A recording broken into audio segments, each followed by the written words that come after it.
दिसतोय परक्याचा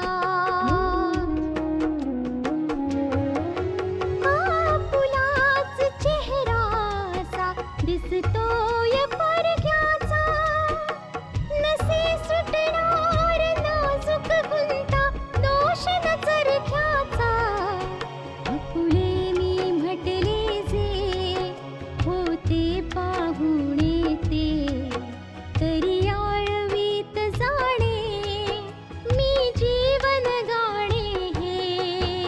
रेखा ही भाग्याची, रेखा ही भाग्याची, रेखा ही भाग्याची, रेखा ही भाग्याची.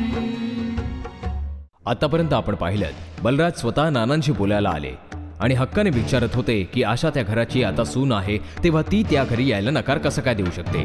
तेव्हा आशा समोर येते आणि त्यांना कायद्याची समज देते की या लग्नाला कायदा सुद्धा मान्य नाही करणार, कारण त्यावेळी आशा मानसिकरित्या आजारी होती. बलराज रागात परत जातात. इन्स्पेक्टर जॅकी आपल्या ऑफिसमध्ये रिपोर्ट करतो. सोहनलाल नानांच्या समोर प्रश्न उभे करतात की त्यांच्या निर्णयाचे परिणाम काय झाले. आशाच्या आयुष्यात विचित्र संकट येऊन उभा आहे. आता पुढे आपल्याला कायद्यापासून बचाव करावाच लागेल. चुकून सुद्धा हे प्रकरण पोलिसांपर्यंत नाही पोचता कामा. म्हणजे मी तर म्हणतो की हे प्रकरण या घरातच राहिलं तर आपल्या सगळ्यांसाठी बरं होईल. अहो पण हे आपल्या हातात नाहीये ना, हे सगळं पसरण्यापासून थांबवणं. नाही रे दिमा, हा प्रॉब्लेम जितका तुला वाटतोय तितका छोटासा नाहीये. हे प्रकरण क्रिमिनल लॉयर आशाशी जोडलेलं आहे. हे आत्तापर्यंत एवढं थंड होतं कारण लोकांना हे माहिती होतं की ती आपली स्मरणशक्ती हरवून बसली आहे. आता जसं सगळ्यांना कळेल ना की तिची स्मरणशक्ती परत आलेली आहे, मग तीच आशा पूर्वी जी होती पुन्हा तीच बनेल, तू बघशील. मला तर ह्या गोष्टीची सुद्धा भीती वाटते की ह्या सगळ्याची खबर मीडियावाल्यांना लागली ना तर मग ते ह्या प्रकरणाचा वाईट प्रकारे गाजावाजा करतील, खूप वाईट प्रकारे. ह्याच गोष्टीची तर भीती होती की माझ्या आणि आशाच्या लग्नाची गोष्ट समोर आली तर कुठे तुमचं नाव नको उघड व्हायला. म्हणजे तुला असं म्हणायचंय का की आशाशी आपण कोणतीच लढाई नाही लढू शकत? हो, कारण ही लढाई अशीच चालू राहिली तर पल्लवीपर्यंतही पोहोचू शकेल. काय सांगायचंय काय तुम्हा दोघांना? काय म्हणायचंय काय? आपण आशाशी नातं तोडून गुपचूप बसून राहायचं? अरे आपण जी एवढी मेहनत केली आहे त्या मेहनतीला आपण काय असंच विसरून जायचं?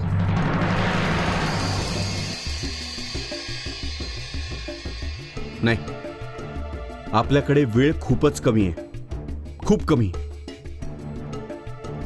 काहीच दिवसानंतर आशा आपली वकिली सुरू करण्यासाठी न्यायालयात हजर होईल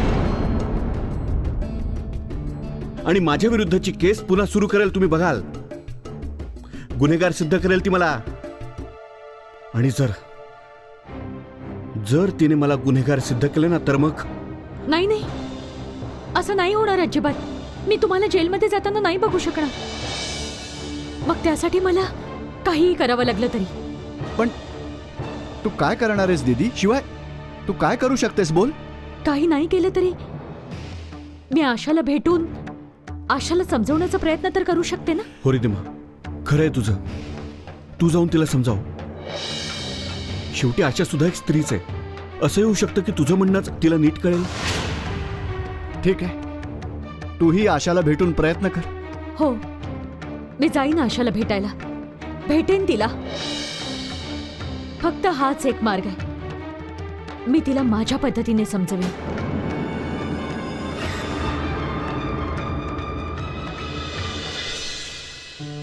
नमस्ते आंटी.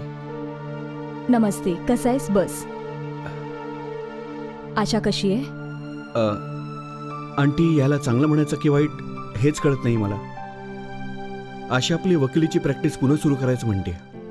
ही तर चांगलीच गोष्ट आहे. आपल्या सगळ्यांनाच वाटत होतं की तिने आपली प्रॅक्टिस सुरू करावी, आपल्या पायावर पुन्हा एकदा उभं राहावं. पण आंटी, अहो त्या समस्येचं काय करायचं? हे बघा, आपण आशाचं लग्न तिचं आयुष्य आबाद करण्यासाठी करून दिलं होतं, पण आता तोच आपल्यासाठी खूप मोठा प्रश्न बनला आंटी. जो उठतो तो आपल्या त्याच निर्णयावर बोट दाखवतोय. आशिष, कोणीही बोट दाखवलं म्हणून काय झालं? आपल्याला माहितीये की आपला निर्णय चुकीचा नव्हताच. आपण फक्त तिचं आयुष्य पुन्हा एकदा सावरण्याचा प्रयत्न करत होतो. आणि सिद्धांत तिला प्रॅक्टिस करण्यापासून नाही थांबवू शकत, पण तिला का नाही समजते की ती त्या घरातूनही प्रॅक्टिस करू शकते? हो आंटी, तुमचं म्हणणं अगदी बरोबर आहे. कारण की सिद्धांत आणि त्याच्या घरच्यांची कमी आपण अजिबातच नाही करू शकत. आशाला त्या लोकांनी स्वीकारलं होतं, पण आज परिस्थिती ही आहे की आशाच त्यांना नाकारते. आंटी, मला यातून काहीच मार्ग दिसत नाहीये. आता आशाकडेच बघा ना. आशा एकाच गोष्टीवर अडून राहिली आहे की मला हे लग्न मान्य नाहीये आणि सिद्धांत बरोबर मला त्याच्या घरी जायचं नाहीये. आंटी, जर आपणही हे मान्य केलं की आशाचा हा निर्णय योग्य आहे, तर मग हे सुद्धा मान्य करावं लागेल की तिच्या लग्नाचा जो निर्णय आपण घेतला होता तो पण चुकीचा आहे. अजिबात नाही. मला नाही वाटत की तो निर्णय चुकीचा होता, कारण की त्या निर्णयाच्या पाठीमागे कोणताही स्वार्थ नव्हता. हा निर्णय अगदी निस्वार्थी भावनेतून घेण्यात आला होता, म्हणजे तिचं आयुष्य पुन्हा एकदा सुरळीत होऊ शकेल. कारण तिने आपलं उरलेलं आयुष्य अशा प्रकारे दुःखात घालवू नये. आता कोणी काहीही बोललं तरी मी नाही मानत की तो निर्णय चुकीचा होता. पण आंटी, जे प्रश्न उभे करतायत त्या लोकांना काय उत्तर द्यायची आहेत आपण? नानांना भेटायला आले होते सोहनलाल.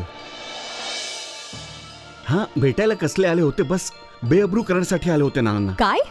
हो आंटी, त्या प्रश्नांच्या सरबत्ती करून सोहनलाल यांनी नानांना खूप वाईट वागवलं. खरं तर सोहनलाल आपल्या लोकांचा निर्णय चुकीचा होता हे सांगायला आले होते, पण नानांकडे या प्रश्नांची अजिबात उत्तरं नव्हती. त्यांना तर फक्त एक संधीच हवी असते आपल्या मनातली भडास काढण्यासाठी. कुठे होते ते? कुठे होते जेव्हा त्यांना बापाची जबाबदारी निभावायची होती? जेव्हा आपण त्या मुलीचं आयुष्य पुन्हा एकदा सुरळीत करण्याचा प्रयत्न करत होतो, तेव्हा सुद्धा त्यांनी प्रश्न उभे केले.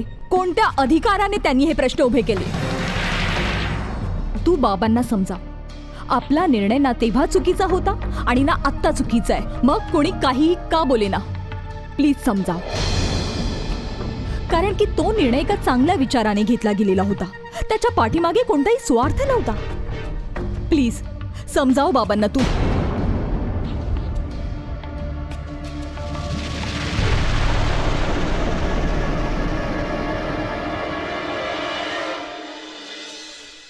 बेटा, मी कधीच विचार केला नव्हता की आपला निर्णय अशा प्रकारे चुकीचा ठरेल. अगं, आशाचं आयुष्य आबाद करण्याचा निर्णय घेऊन आम्ही काही चूक केली आहे का सांग? नाही नानू, तुमच्या ह्या निर्णयाला तर मी कधीच चुकीचं नाही मानणार. आणि ही गोष्ट आज तुम्हाला जाणवतेय ना, कारण की आशाला सासरी नाही जायचंय.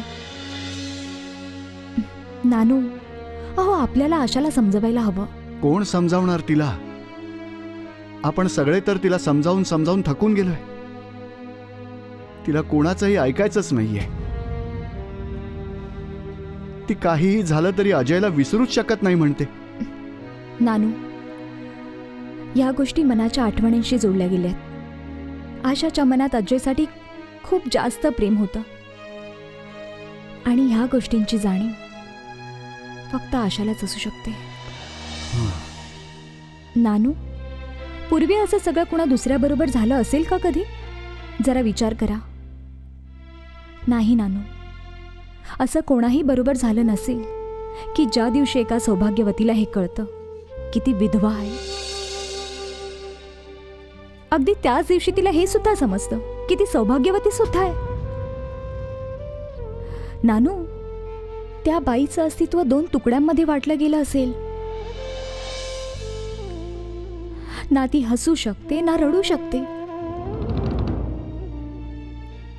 आय मीन ती काय फील करत असेल की तिने ह्या गोष्टीचा आनंद लुटावा की ती सौभाग्यवती आहे, की मग ह्या गोष्टीचं दुःख करावं की ती विधवा आहे. आणि आशा बरोबर सुद्धा ह्याच गोष्टी घडल्यात. नानू, आपल्याला आशाला थोडासा वेळ द्यायला हवा. म्हणजे तिला अजयच्या आठवणी विसरून आपल्या नव्या कोऱ्या आयुष्याची सुरुवात करण्यासाठी थोडासा वेळ द्यावाच लागेल. ठीक आहे बेटा, गेलेला काळ तर आता गेलेलाच आहे. येणारा काळ कसा असेल पल्लवी, हे कोणालाच माहीत नाही.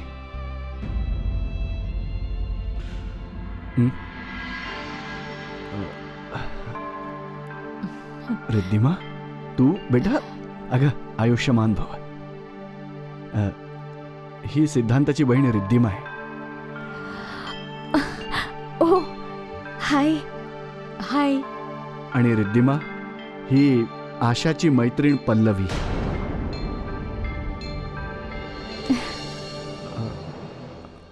काय झालं बेटा, कसला विचार करतेस? नानाजी, पल्लवीच्या बाबतीत मी आधी सुद्धा ऐकलंय. आशाने अनेकदा मला सांगितलं आणि आज योगायोगाने भेटही झाली. नानाजी, खरं तर मी आशालाच भेटायला आले. मला नाही वाटत की दोन्ही घरांच्या इब्रतीवर कोणी शिंतोडे उडवावे आणि नाती सुद्धा तुटावी. म्हणूनच मी आशाला समजवायला आले. ठीक आहे बेटा, ही तर खूपच चांगली गोष्ट आहे. मी पल्लवीला सुद्धा यासाठीच बोलावलं होतं की कदाचित तुम्हा सगळ्यांच्या समजावण्याने आशा तयार होईल. नानू, मी सांगितलं ना, तुम्ही अजिबात टेन्शन घेऊ नका. आम्ही आहोत ना, आम्ही आशाला समजावू. ठीक आहे?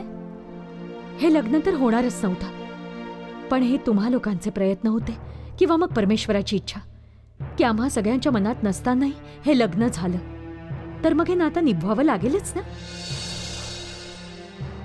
बरोबर आहे तुझं. ठीक आहे बेटा, तुम्ही जा आणि प्रयत्न करा. परमेश्वर करो आणि तुम्हा लोकांना आशाला समजावण्यात यश येऊ. Please come.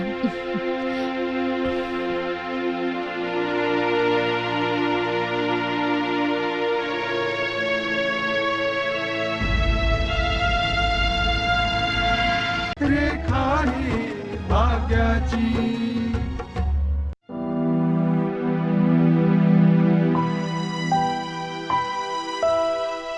आशा, कशी आहेस तू? कशी दिसते? तुम्ही इथे? तुला भेटायला आले इथे. ज्यांच्याशी नाती जोडली जातात ना, त्यांच्याशी मनही जोडावी लागतात.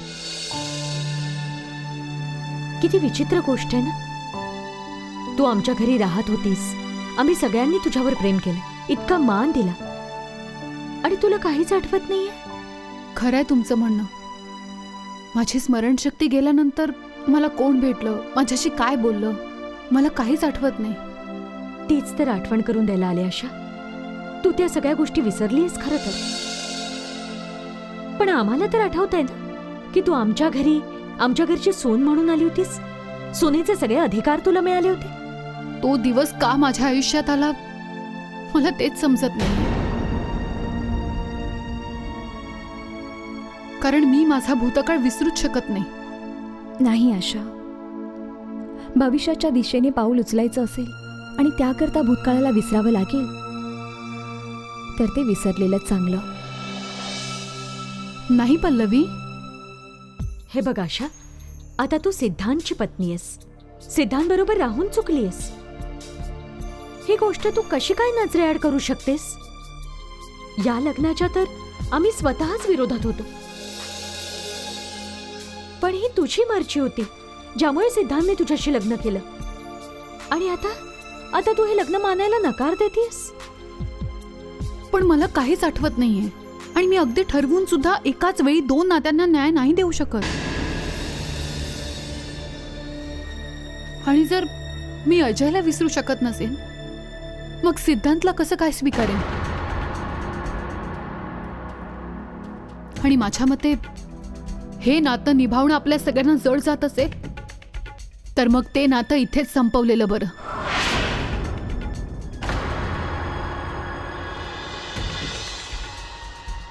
इतक्या लवकर निर्णय नको घेऊस आशा.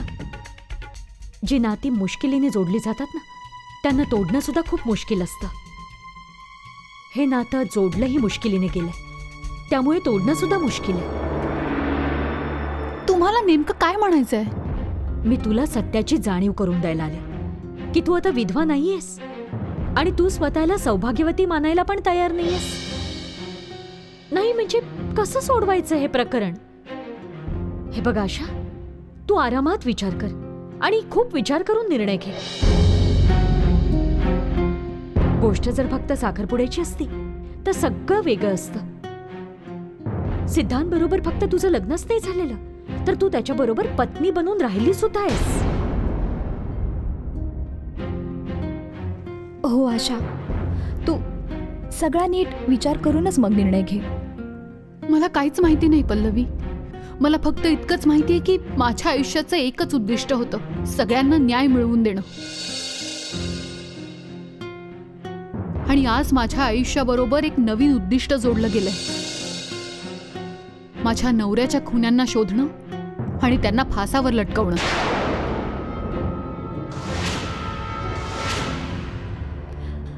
आशा, तुला जे पण करायचंय ते तू तुझ्या सासरी राहून सुद्धा करू शकतेस. तुला आपली वकिली पुन्हा सुरू करायची, तू ते सुद्धा करू शकतेस. अजयच्या खुन्यांना शिक्षा द्यायची, तुला ते सुद्धा करू शकतेस. तुला काय वाटतंय, सिद्धांत आणि त्याच्या घरातले तुला थांबवतील? पल्लवी, कदाचित ते लोक मला नाही थांबवणार, पण नात्यांशी बांधली गेल्यावर मी माझ्या उद्दिष्टांपासून नक्कीच दूर जाईन. तू आरामात विचार कर, अजूनही वेळ आहे. इतक्या घाईघाईमध्ये कुठलाही निर्णय घेऊ नकोस. घाई गडबडीत घेतलेला तुझा निर्णय दोन्ही घराच्या नात्यांना खराब करू शकतो. तू या गोष्टीची काळजी घ्यायलाच हवीस. हो आशा.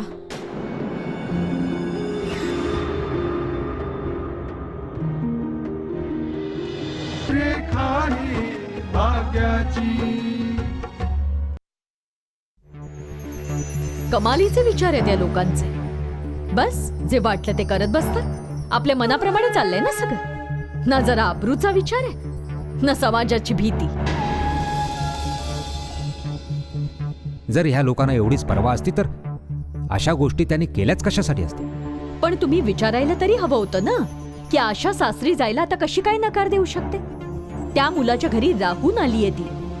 आशा कोणत्या तोंडाने नकार देतेय आणि बाबा हे सगळं ऐकून कसं काय घेतायत? कामिनीचा फोन. हॅलो. मी तुम्हाला हे सांगायला फोन केलाय की जर तुम्ही कोणाच्या जखमांना मलम लावू शकत नसाल ना, तर त्यांच्या जखमांवर मीठ चोळण्याचा अधिकार सुद्धा नाहीये. कोणत्या जखमांबद्दल बोलतेस तू?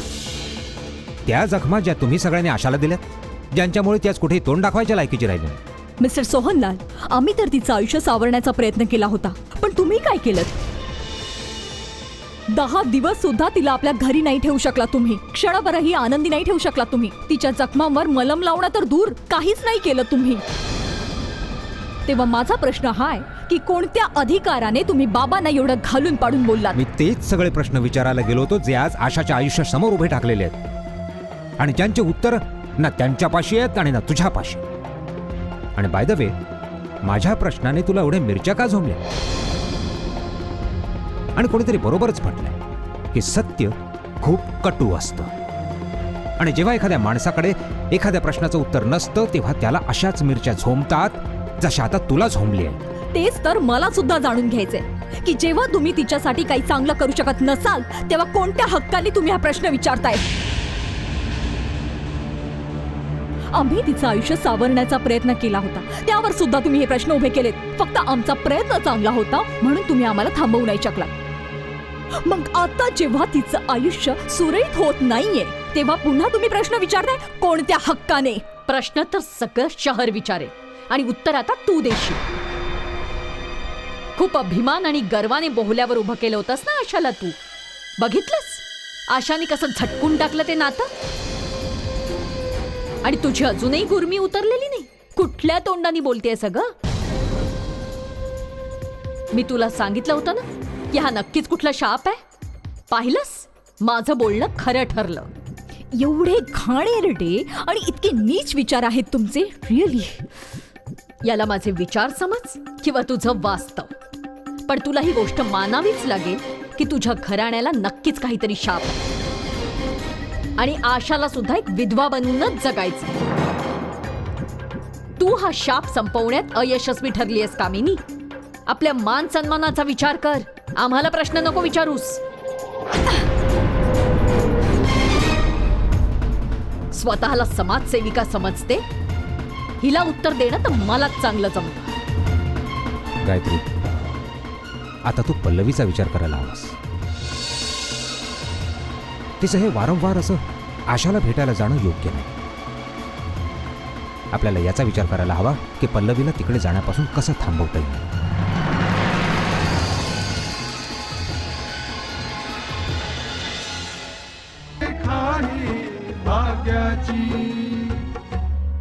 किती योगायोग आहे ना. मी आजपर्यंत तुमच्या भावाला भेटले सुद्धा नाही. काय सांगतेस काय तू? हो. तू आशाची मैत्रीण आहेस आणि अजून तू सिद्धांतला भेटली नाहीस? नाही. आहे ना विचित्र गोष्ट. मी आधीही नाही कधी भेटले आणि लग्नाच्या वेळी मला अचानक बँगलोरला जावं लागलं. ओ, सिद्धांतची तुझी भेटच झालेली नाही. याला तू योगायोग समजतेस? पण ज्या दिवशी तुला कळून चुकेल की सिद्धांतच तो विजय आहे ज्याच्यावर तू प्रेम करतेस, तेव्हा कुणास ठाऊक तुझी काय अवस्था होईल. पण हा मामला उघडकीला येईल त्याआधी मला तुझ्या मनामध्ये आशाबद्दल तिरस्कार निर्माण करावा लागेल. अरे कसला विचार करतेस? काही नाही, बस मी हा विचार करत होते की तू आशाची मैत्रीण आहेस. आशा आणि नानाजी हे सगळं का करतायत? काहीच समजत नाहीये मला. अहो यामध्ये कोणाची चूक नाहीये. ऍक्च्युली यू नो व्हॉट, आशा आता यावेळी इमोशनल झालीये आणि जे नॅचरल पण आहे तेव्हाच ती या लग्नाला स्वीकारत नाहीये. कदाचित तुला माहित नाहीये पल्लवी, सिद्धांतही आशाशी लग्न करायला तयार नव्हता. काय? हो, तू माझ्यावर विश्वास ठेव किंवा नको ठेवूस, पण या लोकांनी सिद्धांतवर जबरदस्ती केली होती आशाशी लग्न करण्यासाठी. हे तुम्ही काय बोलताय? आजच्या जमान्यामध्ये कोणी लग्नासाठी जबरदस्ती करू शकतं का? सिद्धांतवर जबरदस्ती करूनच त्याचं लग्न लावण्यात आलंय पल्लवी. नक्कीच काहीतरी घडलंय ज्यामुळे आशिषने सिद्धांतला ब्लॅकमेल करून आशाशी लग्न करण्याची जबरदस्ती केली. हे तुम्ही कसं काय सांगू शकता? मला चांगलंच माहितीये की माझा भाऊ कुठल्या दुसऱ्याच मुलीवर प्रेम करतो. काय? कोणाशी? नाव तर नाही माहित, पण मला हे नक्की माहितीये की तो तिच्यावर अगदी मनापासून प्रेम करतो. आणि या लोकांनी सिद्धांतवर जबरदस्ती करून त्याचा आशाशी लग्न लावून दिलं. त्या मुलीचा हक्क आशाने हिरावून घेतला. ती सांगत होती की सिद्धांत बरोबर आशाचं लग्न सिद्धांतवर जोर जबरदस्ती करून केलं गेलं. काय? हो, एवढंच नव्हे, शिवाय ती हे देखील म्हणाली की आशिष पण सिद्धांतला ब्लॅकमेल करत होता की आशा बरोबर लग्न कर म्हणून. अशाच लोकांना उत्तर देण्यासाठी मी तुझं लग्न सिद्धांतशी लावून दिलं. आता तुला जाणून घ्यायचं की ही कोण लोक आहेत? ही तुझी मोठी आई गायत्री आहे.